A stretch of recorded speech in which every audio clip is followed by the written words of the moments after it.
Assalamualaikum warahmatullahi wabarakatuh. Alhamdulillahirabbil alamin. Allahumma shalli ala sayyidina Muhammad wa ala ali sayyidina Muhammad. Malam ini saya buatkan video dengan tema kebahagiaan azali bagi yang ma'rifatullah dan kesengsaraan azali bagi yang buta hatinya. Tema tersebut berkaitan dengan kalam hakikat, kalam kebenaran hakiki yang datangnya dari Al-Haq, yaitu Allah Subhanahu wa Ta'ala, yang Allah sampaikan kepada Sultanul Aulia Syekh Abdul Qadir Al-Jilani yang terdapat dalam kitab beliau, yaitu kitab Risalah Al-Ghawthiyah. Allah berkalam hakikat kepada beliau, wahai penolong agung, barang siapa memperoleh kebahagiaan azali, maka selamat atasnya, dia tidak akan terhina selamanya, dan barang siapa memperoleh kesengsaraan azali, maka celaka baginya, dia tidak akan diterima sama sekali setelah itu. Kalam hakikat tersebut adalah mengandung makna yang tersirat, tidak boleh diartikan secara harfiah, dan maknanya harus mengetahui dari Allah, bukan dengan menduga-duga, bukan dengan mengcopy paste. Saya mengajarkan ini karena sudah diizinkan oleh Allah, yang mana petunjuk itu sudah Allah datangkan berupa mimpi nubuah kenabian. Di mimpi itu saya mengajarkan kitab Risalah Al-Ghawthiyah kepada banyak orang dalam sebuah ruangan, yang itu artinya saya diizinkan oleh Allah mengajarkan kitab Risalah Al-Ghawthiyah kepada publik, dan itu juga pertanda bahwa saya dimampukan memahami makna tersirat atas kalam hakikat tersebut. Kalam hakikat itu kebenaran hakiki, bukan persangkaan. Tidak ada mempersekutukan dengan pendapat-pendapat hawa nafsu. Maka perlu diketahui kalam hakikat dari Allah itu pasti selaras dengan Al-Quran dan As-Sunnah. Nanti saya jabarkan maknanya. Tentunya saya sertakan dulu hujjah, landasan hukum dari Al-Quran dan As-Sunnah yang berkaitan dengan itu. Kebahagiaan azali itu maksudnya adalah keadaan kita di saat zaman yang azali, ketika kita masih berupa ruh dan bisa mengenal Allah, ma'rifatullah tanpa perantara. Hal ini berkaitan dengan firman Allah di dalam Surat Al-A'raf ayat 172, Allah Ta'ala berfirman, dan ingatlah ketika Tuhanmu mengeluarkan keturunan anak-anak Adam dari sulbi mereka, dan Allah mengambil kesaksian terhadap jiwa mereka, seraya berfirman, bukankah aku ini Tuhanmu? Mereka menjawab, betul, Engkau Tuhan kami menjadi saksi, kami lakukan yang demikian itu agar di hari kiamat kamu tidak mengatakan, sesungguhnya kami, Bani Adam, adalah orang-orang yang lengah terhadap ini, keesaan Tuhan. Jadi, di dalam surat Al-A'raf ayat 172, Allah itu sudah mengambil kesaksian kita ketika kita masih berupa ruh di saat yang azali, yaitu zaman sebelum 50.000 sebelum alam semesta diciptakan, sebagaimana Nabi Muhammad SAW sabdakan hal itu. Jadi kita itu sudah ma'rifatullah dulunya sebelum ditiupkan kepada jasad. Dan Allah tidak menginginkan kita nanti setelah kiamat itu kita buta hatinya, tidak mengenal lagi. Ruh kita terhalang. Karena apa? Sering berbuat dosa. Nah, Allah tidak menginginkan itu. Maka untuk memperoleh kebahagiaan azali, Allah sudah memberi bocoran pada surat Al-Baqarah ayat 282. Allah berfirman, dan bertakwalah kepada Allah, Allah memberikan pengajaran kepadamu, dan Allah maha mengetahui segala sesuatu.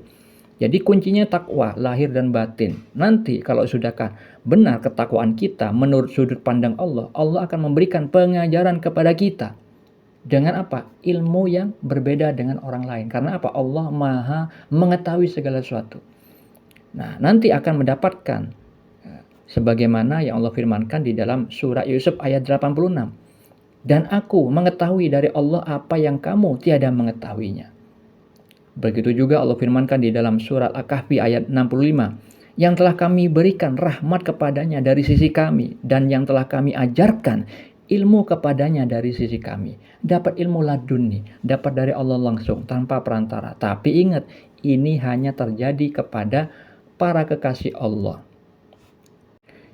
di mana keadaan para kekasih Allah itu sudah disabdakan Nabi di dalam hadis riwayat Bukhari nomor 6502 dari Abu Hurairah radhiyallahu anhu berkata, Rasulullah shallallahu alaihi wasallam bersabda, sesungguhnya Allah Ta'ala berfirman, barang siapa yang menyakiti waliku, maka aku mengumumkan perang kepadanya. Tidaklah hambaku mendekat kepadaku dengan sesuatu yang paling aku cintai selain apa yang aku wajibkan baginya. Hambaku senantiasa mendekat diri kepadaku dengan amalan sunnah sehingga aku mencintainya. Apabila aku telah mencintainya, aku menjadi pendengarannya yang ia gunakan untuk mendengar, penglihatannya yang ia gunakan untuk melihat, tangannya yang ia gunakan untuk berbuat, dan kakinya yang ia gunakan untuk berjalan. Jika dia meminta kepadaku, pasti aku beri. Jika dia meminta perlindungan kepadaku, pasti aku lindungi. Seperti itulah orang-orang yang mendapat kebahagiaan yang azali, yang mana ruh makom tersebut itu sudah mengenal Allah tanpa perantara. Jadi hadis yang tadi itu adalah mengenai tajalli. Allah menampakkan perbuatan pada kekasih Allah yang memang Allah cintai karena sudah melaksanakan yang Allah wajibkan dan menambahkan dengan yang sunnah. Sehingga Allah mencintai, akhirnya apa? Seluruh gerak diam para kekasih Allah itu bersama tajalli Allah, bersama perbuatan Allah. Allah menguasai di dalam perbuatan mereka sebagaimana yang terjadi kepada Nabi Khidir alaihissalam yang disebutkan di dalam surat Al-Kahfi. Pada ayat 82 beliau berkata, dan bukanlah aku melakukannya itu menurut kemauanku sendiri. Yang maksudnya adalah itu adalah perbuatan tajalli Allah. Allah menguasai diri beliau ketika membunuh anak kecil, ketika melubangi perahu, ketika mendirikan rumah anak yatim yang akan roboh. Begitu juga yang dialami Nabi Muhammad SAW ketika perang Badar. Disebutkan di dalam surat Al-Anfal ayat 17, Allah Ta'ala berfirman, maka yang sebenarnya bukan kamu yang membunuh mereka, akan tetapi Allah lah yang membunuh mereka, dan bukan kamu yang melempar ketika kamu melempar, tetapi Allah lah yang melempar. Itulah perbuatan Nabi Muhammad SAW di saat perang Badar bersama tajalli Allah, bersama perbuatan Allah, penguasaan Allah beserta ilmunya, keridoannya, berkahnya, semuanya. Seperti itulah orang-orang yang mendapat kebahagiaan yang azali.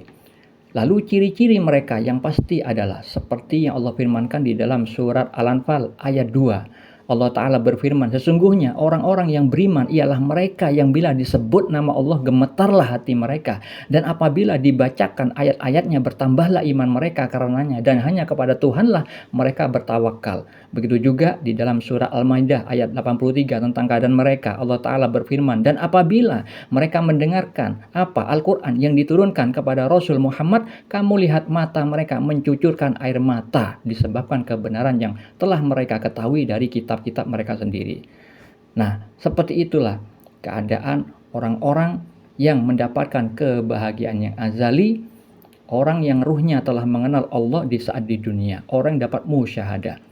Makanya dikatakan di dalam kalam harikat yang tadi, selamat atasnya, dia tidak akan terhina selamanya. Artinya orang seperti itu dilindungi oleh Allah Subhanahu wa Ta'ala sampai nanti tibanya di hari kiamat.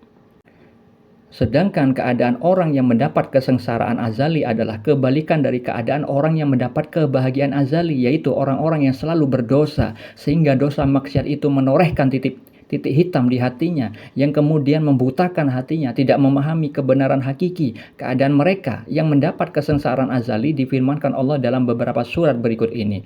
Di dalam surat Al-Isra ayat 72, Allah Ta'ala berfirman, dan barang siapa yang buta hatinya di dunia ini, niscaya di akhirat nanti ia akan lebih buta pula dan lebih tersesat dari jalan yang benar. Di dalam surat Al-Hajj ayat 46, Allah Ta'ala berfirman, karena sesungguhnya bukanlah mata itu yang buta, tetapi yang buta ialah hati yang di dalam dada. Di dalam surat Al-Baqarah ayat 18, Allah Ta'ala berfirman, mereka tuli, bisu, dan buta, maka tidaklah mereka akan kembali ke jalan yang benar. Di dalam hadis riwayat At-Tirmizi dan Ibnu Majah, Rasulullah bersabda, seorang hamba apabila melakukan suatu kesalahan, maka dititikkan dalam hatinya sebuah titik hitam. Apabila ia meninggalkannya dan meminta ampun serta bertaubat, hatinya dibersihkan. Apabila ia kembali berbuat maksiat, maka ditambahkan titik hitam tersebut hingga menutupi hatinya. Itulah yang diistilahkan ar-ron yang Allah sebutkan dalam firman-Nya, yang artinya sekali-kali tidak demikian. Sebenarnya apa yang selalu mereka usahakan itu menutupi hati mereka. Seperti itulah orang yang memperoleh kesengsaraan azali, celaka bagi mereka dan dia tidak akan diterima sama sekali setelah itu. Semoga bermanfaat. Assalamualaikum warahmatullahi wabarakatuh.